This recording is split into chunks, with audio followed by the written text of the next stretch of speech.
Praise the Lord. Praise the Lord. I'm going to Africa very soon.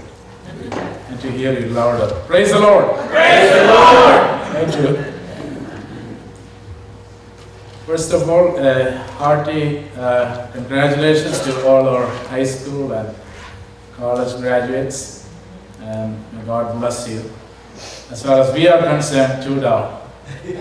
So pray for us. Freedom is not free. So we thank God for all the people who laid down their life to achieve that freedom. And we are free actually, we are free in Christ. Amen. So before I give the message, let me just talk 5 minutes about the work in Malawi. I don't have any slides today. But you can see me very excited. Nehemiah says, the joy of the Lord is my strength. Amen. I'm going to speak from the book of Nehemiah. That should be our case. And there's nothing else that we can depend on. There's nothing else that we can rely on. The joy of the Lord is our strength. That's a key verse from the book of Nehemiah. So as far as the ministry in Malawi is concerned, I am in touch with them every day through WhatsApp many a times. We've been working in Africa for the last 13 years, in Kenya, Tanzania, and lately in Malawi. 14 assemblies have been established by the help of the Lord. And from day one onwards, Lord has given us a vision that you preach the gospel, train the people, and when it is time, and give the work, hand over the work to the local people. That's what we've been doing for the last 13 years. We did not hold on to anything. And especially the Kenyan work, 4 or 5 assemblies we have established. It's going on wonderfully. I'm in contact with them sometimes. They ask me a few things when it is very critical or crucial. Other than that, everything is in the hands of the local people. We thank God for that. And Malawi work is not up to that level, but it's coming to the next level. So we thank God for that. When God has sent us to Africa as first missionaries from the brethren background for over 100 years, He has not sent us without a purpose. And definitely He has sent us with a purpose. Lord has given us a call and commission. And we are thankful that that vision and mission and passion is getting on to the local people, to the next generation, the next level. The mission that we are doing, the vision that we have, just simply biblical.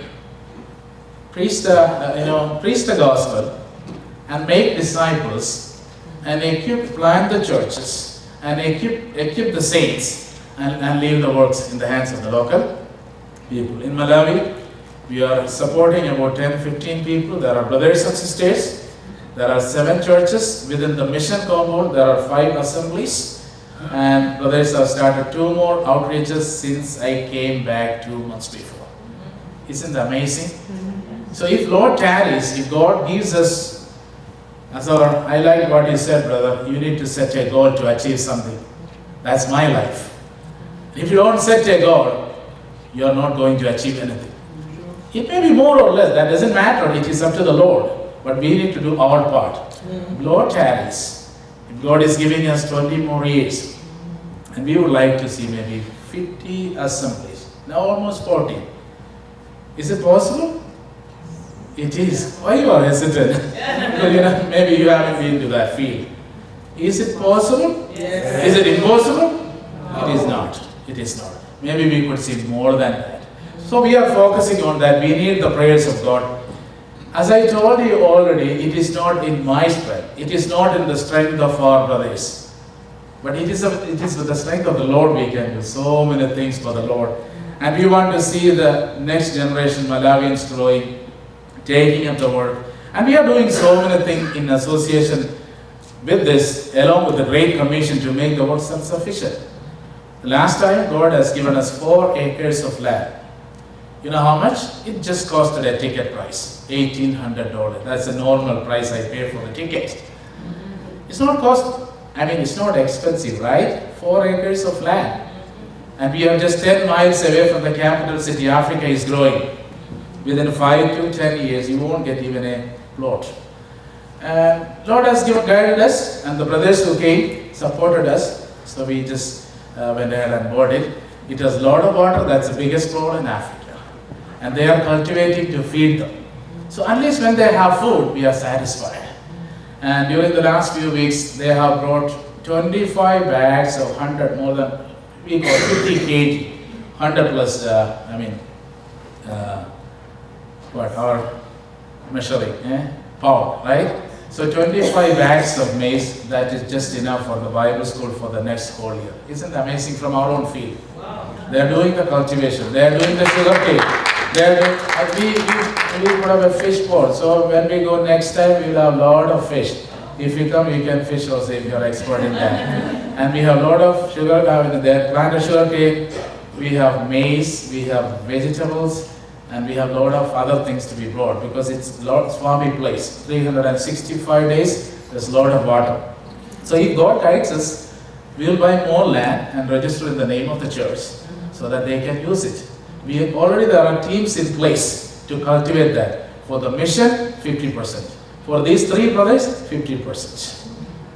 So in Africa, the Lord is teaching us lessons daily. If we give some money, and you just go ahead and do the work, they will think about how to spend that money first of all. Okay? After that, they will sit under the tree and relax.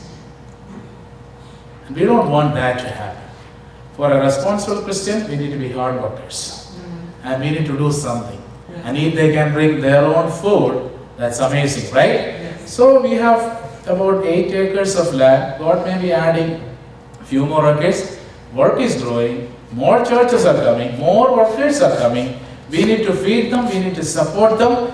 These are the challenges. There are still challenges. I don't have time to, because I speak to you on and off. So we need your prayers. Joyce and myself going on June 9, and we'll be there about more than a month, and then we connect to India. India is close from Africa. It's only 5 hours to Mumbai. So there's a wedding of not my cousin, but my niece, my brother's daughter. So we'll be going. Julia will be joining us from here. Joel, we booked for Joel, but he couldn't make it because of the summer classes. That's important for his studies. So pray for us. Thank you for all your participation and prayers and the support. And we need more of it. May God bless you all. Thank you all for your prayers. Appreciate that. So who wants to fail in life? No one. You already said what I want to say next sentence. Nobody wants to fail in life. We all want to be victorious in our area of life, right? And you can see the graduates, why they are happy. They are victorious in one point of their life. And Bible gives us some clear clues about how to be victorious in life. Paul declares that thanks be to God who gives us victory through our Lord Jesus Christ. The truth is, according to the Bible, even when we fail, we are victorious, right? And the matter is, every failure is a stepping stone to an ultimate victory for a Christian. If we fail not, our victories are not going to be sweet. So we may fail many times to achieve that target. That is why Thomas Alva Edison was asked a question. And you failed, tricky questions by the journalist. You failed 999 times before you discovered the light. And he said, those 999 times, I knew how it won't work. So he did not take it as a failure. He kept on going. He was just focusing. We also should do the same thing. And we may fail several times. As far as our ministries in Africa is concerned, it's a teamwork. We'll talk about that later. But all what we have learned is from the failures. Because there is no Indian missionary who have gone there and we went to them and they have taught us, we were staying with them 2 years. There was nothing like that. And God has sent us. We just went there. We did not know about the place, how the people are, how they are going to respond to the gospel, how we are going to work among them, how we are going to start the work. We did not know anything about that. Absolutely nothing. All from starting, failing, starting, failure. We can see that the work is growing, many people are getting saved, many churches are coming, many people are joining us. Okay, I'll tell about that. There are 2 groups joining, one doctor from Dallas and my brother and family coming from Mumbai to join us in this trip. Isn't it amazing to know that every time you go 3 times a year, there's a group of people. You know that how Rogers was associated with his heart for the gospel. I always thank God for that. It is not easy to stand with somebody who is at the front. Have you ever done that to anybody? I always think about that. It's not easy. To give some solid encouragement and support, continue to be in church, is not that easy. Some people just come and they just vanish. But always in church, always in prayer, always asking something, always enquiring about it. That is amazing. So we need that support. So I'm going to talk about the characteristics of a victorious man based on the book of Nehemiah. I like the book of Nehemiah. Even for secular studies, universities, they have taken Nehemiah's case as an example. How can we excel in leadership as a Christian leader? You may be reading the book of Max Lucado and John Maxwell and all. And all these are biblically based. And when you go through the book of Nehemiah, you can see so many traits, so many characteristics of a victorious man. 7 of them within the time I just want to bring your attention. So first one is, victorious man is a prayerful man, a man who depends on God. He turns his face towards God on all circumstances, even when things get hard and tough. Look at Nehemiah. He's starting with prayer and ending with prayer. In 13 chapters, he is praying 11 times. When you look into chapter 1, that is where he hits. About 5 times we see that he is praying. That is the firm foundation that we can put for a work. And I usually say that hundreds of people are praying for us. That is a blessing for the African ministry. You need to still do that. And we see that he's not, interesting thing is, he is not praying for his personal things. And do we pray? Yeah. Do we pray? Yeah. We all pray. Yeah. Which Christian doesn't pray? Oh, we all pray. But he is not praying for his personal things. I also believe that we don't need to pray much for our personal things. What Bible says, seek ye first the kingdom of God, and all these things shall be added unto you. That's what Bible says. So he is not praying for his personal things, no agenda, no personal interest. And what is he praying for? He is praying for revival and restoration among the people of God. And he is praying for a nation that turned their back on God. And he is praying for a nation that should honor God. And as we say, one nation under God. Where did they get that idea? It is right from the Bible. He is praying for that. And he is not thinking much about his concerns or anything. And it is very important that he is humble. Chapter 1, we see that he is humble enough to accept his own fault. He is saying that, Lord, I have sinned and my household have sinned. What sin he has committed, being in a Persian citadel, palace? We are not sure. But he is humble enough to accept his own fault. And it's very important. And I can say that he was like a CEO in a company, right? He is second to none. He is in a Persian palace. He is next to the king. And he is praying for what? And if his prayer is answered, this would be like this. A CEO is praying to become a manager in a company. Can that happen? In a society engulfed in career building and things like money, fame, sports, worshipping the sports stars and things and, stuff like that. And can you imagine that somebody is a CEO, he was a big guy, the CEO is going to become a manager. Thankfully, not in the same company, but he is going to work as a supervisor in another company. Can you imagine that? That is what's going to happen if his prayer is answered. He is not selfish. He is not concerned about himself. He is only concerned about God. So it is said that what happens to us is not important. What is happening through us is important. Can we take a note of that? There are many things happening through you. But those things are, if it is happening for the Lord, that is very wonderful. So prayer, dependence on God, humility, that is the first point, that's the most important thing. He started with prayer. 5 times he is praying, he is worshipping God. That is the basic thing for a success in anybody's life. And chapter 2, when we come to, victorious man is a man of action. See, he is not sitting in the palace, and whenever this thing has come upon him, he is highly influenced. And his position is like a, chief of staff in the White House. What is his name? Very hard name that. He was You will know because you're interested. Race previous. Yeah, you know that. It's very hard. I know him. I have. So it is like a White House chief of staff. It is not easy to quit that job.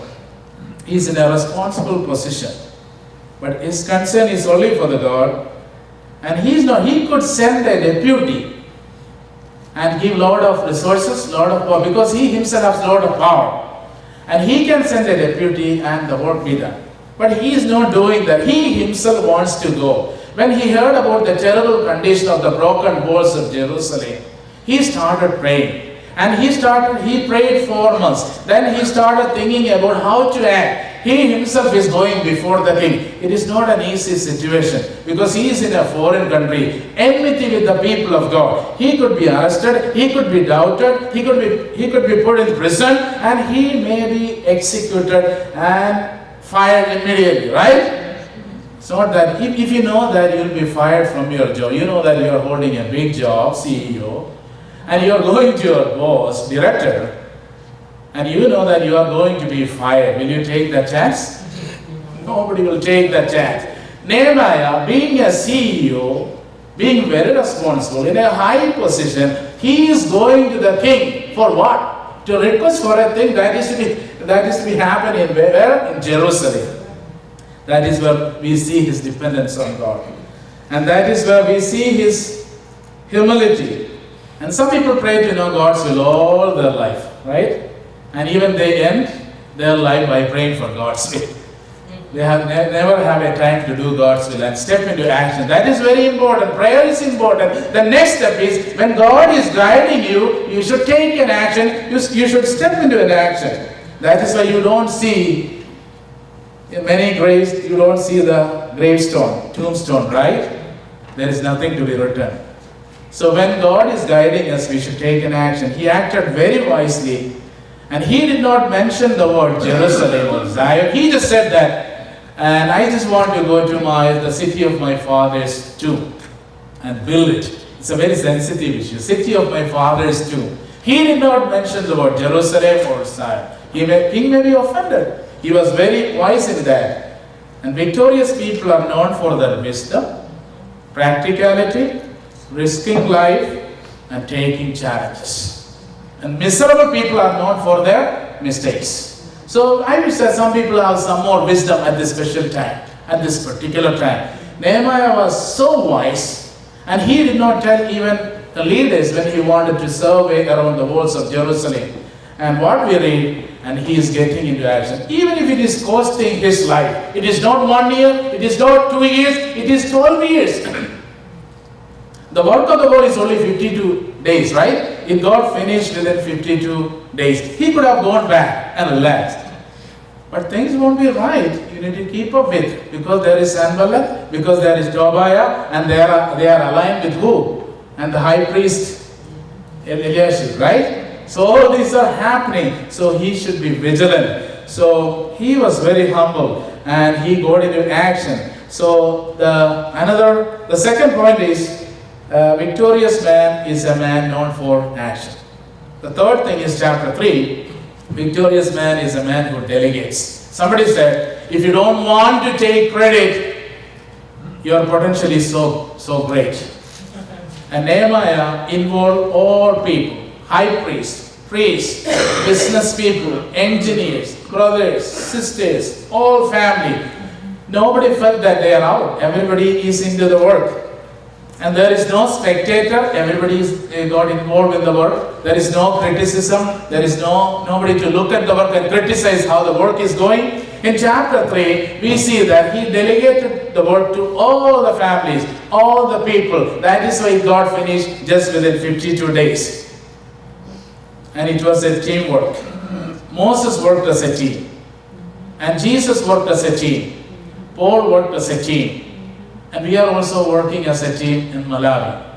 And Joyce and myself a team. And we both work as a team to our brothers and sisters. It's very important. Some people, why the work is not growing? Some people working 30 years in one place, just satisfied with one church or two churches. Why? They don't want to leave. They just want to cling on to the work. And they are happy that, at least one or, I'm not blaming anybody, but their potential is not being used. Their potential is not being, that's my point. That's a, they don't want to leave the work to anybody, or they just want to cling on. But if you don't want to take credit, your potential is so great. I do believe in that. So that's what Nehemiah did. He assigned the work to each and everybody. In chapter 3, we read 33 times he made his own repairs. We are interested to repairs others' life, right? But what the Bible is saying, repair our own world, repair our own life. Before any eventuality, put your mouth first before helping others. Have you heard that statement? Yes. We need to build our own life. I often hear that. Right? Before you help others, we need to build our own world. Before we help others, we need to repair our own life. Because God can show our life, showcase our life to others as an example. That's what he did with the life of Nehemiah. It was so wonderful. So they repaired their own, each one made his own repairs. So we all have repairs to do, rather than blaming somebody. And let's talk about the church. What am I doing for my church? Rather than blaming the church. No church is perfect. There may be many more activities to come, we wish to add. But what am I doing for my church? Am I present in all the meetings of the church? Just ask a question to ourselves. Am I particularly taking time? There's a Saturday meeting, there's a sisters meeting, there is Wednesday meeting, there are other special meetings. Yes, it is little hard for us to wake up little early and go for a meeting, right? But if you don't take a risk, if you don't sacrifice a little bit, we are not going to see the results spiritually. For the work, we will definitely go. And yesterday, when after coming from the graduation, it was 1 o'clock or maybe 1:30 that we slept. Early morning, I put the alarm, and when alarm rang, so I just thought, okay, let me go a little late today. But I resolved to that very soon. If I go because I wish to be here before 9 o'clock. I wish to be here. So if that happens one day, another day also you will think that, okay, let me go by 9:15. And after some time, okay, let me skip the first meeting, right? It is boring, 2.5 hours. Oh, let me skip the second meeting. That's what we are seeing. That's what we are seeing. We ourselves are not making any sacrifice for the Lord. Are we? We should. To see the result, to see the victory, to influence somebody, to make our life impactful. We are in a very convenient situation, even within our church. That is why when we say an idea or something to be done, we cannot take it, we just cut it, even if it is not from the Bible. Why? Because even in our church, we are in a comfort zone, right? None of us want to get out of our comfort zone. When we think about our next generation, that is also, we need to go in a very balanced way. We need to be sacrificial, and it's very important. So each one of us have our own repairs to do. Next one, victorious man is a man who faces challenges. Chapter 4. Don't think that work is easy anytime. Enemies are watching. As we are active, Sanballat and Tobiah, however you call him, they are active. And they want to destroy Nehemiah. They are looking at him. And they had some hidden interest there. They were getting some money from Jerusalem. So they were totally against. They wanted to kill Nehemiah. They wanted to send spies. And they wanted to call him for some conference meeting. Nehemiah said, I'm so busy here, I cannot, get rid of this work. So I need to be here all the time. Dear brothers and sisters, whenever there was a challenge, he depended on God. That is where the importance of prayer comes. He depended on God to face that challenge. Victory is not meaningful without the challenge. Usain Bolt made the world record. I don't think that anybody would be able to break that record very soon. I may be wrong, but that's what I think. Why he could run that fast, Jamaican runner? Because there was Justin Gatlin, Asafa Powell, and Tyson Ray. I'm interested in sports a little bit, that's what I'm saying. There were some nice competitors. There were some good runners. That is why he could bring out his potential fully. If there is no challenge, that means God is not working in you, right? And when there are challenges, only we can feel very sweet about the victory. Otherwise, that victory may not be that meaningful. Victorious man is a man who faces challenges, not running away from the challenges, who faces challenges. Even a challenge in the church, we face so many challenges. And we pray that God give us wisdom to deal with. And as soon as we land in Malawi, it starts. And what I pray mainly, I was even sharing with Joyce, because we are going for shorter times, maybe from next year we can go for 2 to 3 months. That will make a lot of difference. Because Julia is going to university, right? And we go for 1 month, it is like 2 months work. Overtime we are working. So many things. You can imagine, these many assemblies and this much work going on, how much effort. So all of a sudden something can come that can take away your attention and distraction. And when we went last time, the whole house was leaking, all the water is inside. What do? Oh, that is terrible. I cannot explain about that. And that took away our so many hours, so many days. What we pray that? Then something can happen in the village. Very terrible. With our brothers and sisters. Those are distractions. What we pray, Lord, keep us away from these distractions so that we can fully focus on the work. But sometimes God allows that to happen so that we will be more strengthened in the work. So victorious man is a man who faces challenges. Number 5. Victorious man is a generous man. Notice that. If you want to be a true Christian leader, you must be sacrificial, you must be generous, you must be giving away a lot of comfort. And chapter 5 verses 14 through 19, you don't need to read now, you can go home and read. And he did not take his rightful salary.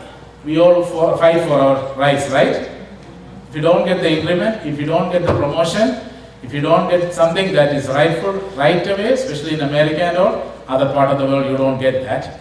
But America you may get it, you fight for that. I'm not saying that is wrong, but look at Nehemiah. He did not even take his rightful salary, but he started helping others. There were 150 people in his house every day. No, not just 150, 150 plus. He was not taking his rightful salary, but he was helping. Why he was not taking his rightful salary? Because he said that already people are paying the taxes, right? It would be an added extra burden for the people. I don't want that to happen. I don't want that to stay. So he just stopped taking the salary. That did not stop him to help other people, feed the people. And his house was open. And it was just like a popular Chinese buffet. More than 150 people. Let me ask you one question. Is our house open?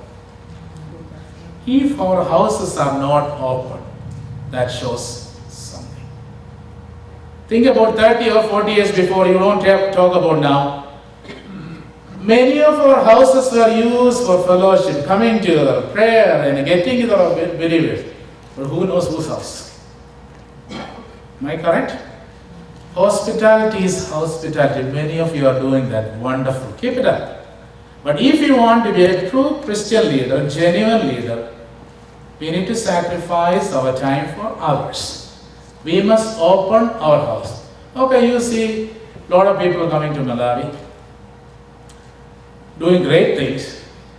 You see my passion. My passion plus Joyce cooking. I'm not joking. Last time somebody came, after spending the 2 weeks, he came and told his wife, oh, Joyce is going to get more reward. I said, sorry for, but I want everybody to be like her. Joyce is going to get more rewards. Just saying an example. Where there is nothing, where there is no refrigeration, she cooks beautiful meals. So they feel to come. Nobody has stopped coming second time. That's why I challenge you. If you ask to Joy, oh, man, I want to come, but if he gets a 2 weeks leave, I know that he would jump into any flight and come to Malawi. Am I correct, Joy? Only he spent the 6 days. What is Joy? It's a poor country, but there is something in it. So there is somebody said that it is through the mouth that, it is going to the heart, right? Our houses must be open. We have one of the smallest houses in the church. Our houses are always open. I'm not just joking. It is very difficult. It needs sacrifice. Then only we can excel for the Lord. Nehemiah took care of 150 people for a daily meal, not just one time. That is why he is one of the greatest leaders in the history of mankind. He was generous, he was unselfish, he did not have any of the personal agenda. He sacrificed his life for others. And the next one, which is very important, 6th one, chapter 8, 9, 10. Victorious man is a man who turns towards God's word. He brings in Ezra. If this is not happening, nothing is going to work. He brings in God's word. This is what lacking here. I mean there. As Ezra reads God's word, people are touched. They are asked to confess. They made a covenant with God. And they stress for separation and holy life. And revival is at the door. Chapter 8, 9 and 10. If you read carefully, revival is at the door, right? There is a restoration. There is purity. There is separation. People are crying out to the Lord. Why? They opened the scripture and started reading. Without this, nothing can be achieved. Without this, nothing can be done. So God's word is paramount. This is very important. We need to bring God's word into our own life. As we heard this morning, we need to check our life each and every day. Yes. Am I living? We need to grow. We need to grow. We need to change. We need to learn from failures. Then only God can work through our life. That is the 6th point. The 7th point, victorious man is an intercessor. That's very important. Chapter 13, that's the last chapter, right? He prays 4 times. Do you think any time that I don't need to pray? Okay, everything is done. Weddings are over, Gladys Chechi. I should stop. Now I can relax. Graduations are over. I can relax. Okay, Malawi working people are coming and started helping. Now I can relax. No, that is not how it is. Every day, every time, until your death, God is going to work through your life. Sometimes I think that after so much of work, okay, let me relax now. But within 2-3 days, it will stop. Something. It's not going to happen. Just previously, let me just tell you about the church. So just previous day of Holi, it was too much hectic because we bought the land, we had to do so many things, especially it was so hectic last time. So I just want to relax few hours just before I hit to the airport. Then what happened, Our brothers came and said, oh, there is no water going into your tank. There's no water going into your tank. It's not city water. City is not giving water. We have a special system. We just went and checked where the borehole is. Some crazy kids have done a bad thing that they put a big metal thing, and with a lot of paper they pushed through.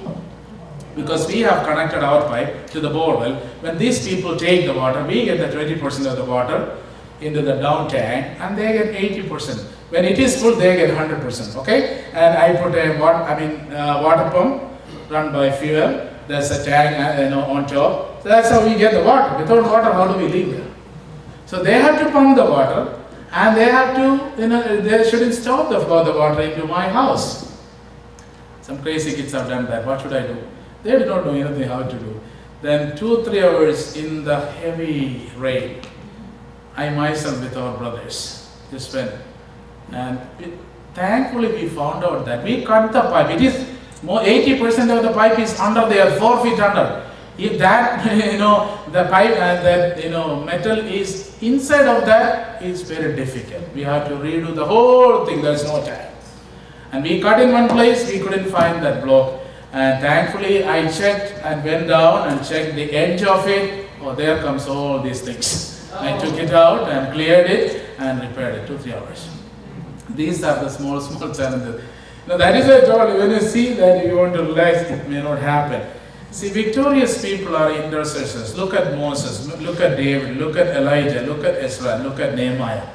He may think that he can stop praying after 52 days. No, he did not do that. He stayed there 12 years. Am I correct?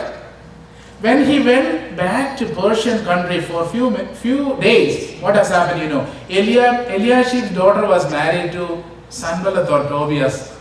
So they made a relationship, an even relationship.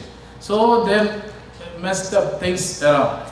And the rooms were given to these people. That is why we need to watch. We need to be vigilant. That's what Nehemiah's other tactic was. He was very diplomatic in that. So we are victorious when we live for others. Heroes of faith are people who put their life on the line.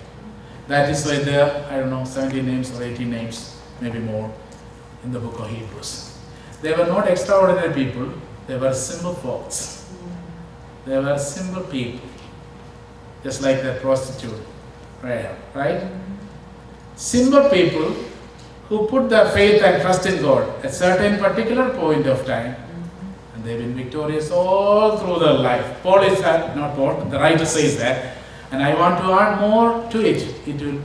The list will go on, 1,000, 100,000, maybe millions heroes of faith. They lived for others. When we live for others, there is victory. And our victories are not counted when we live for ourselves. Our victories are counted when we live for others. Am I living for Christ? Am I living for others? Or am I too selfish to live for myself? You are not going to make a name if you live for yourself. You make a big house, you make a big yard, you make something beautiful, that's all.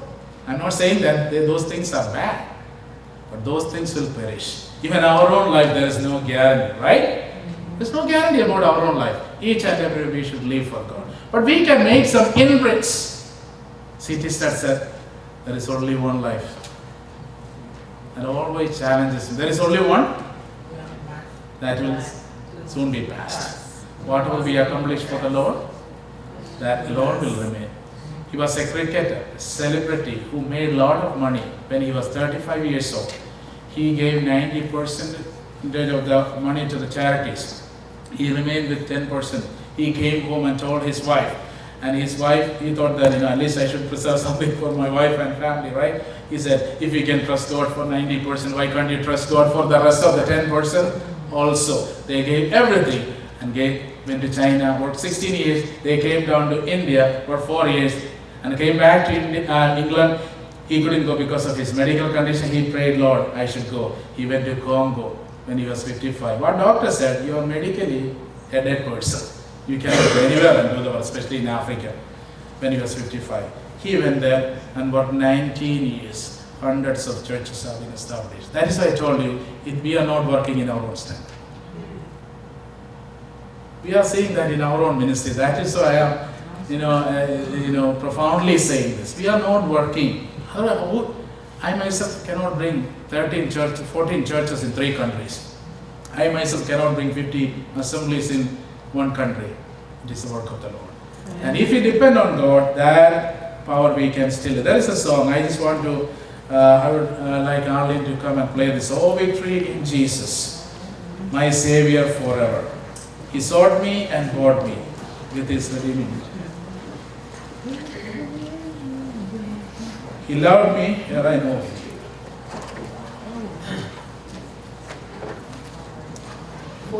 And all to 4:7. All my love is due. And He plunged me to victory beneath the cleansing flood. So after this song, I would ask Joy to close with the word of prayer.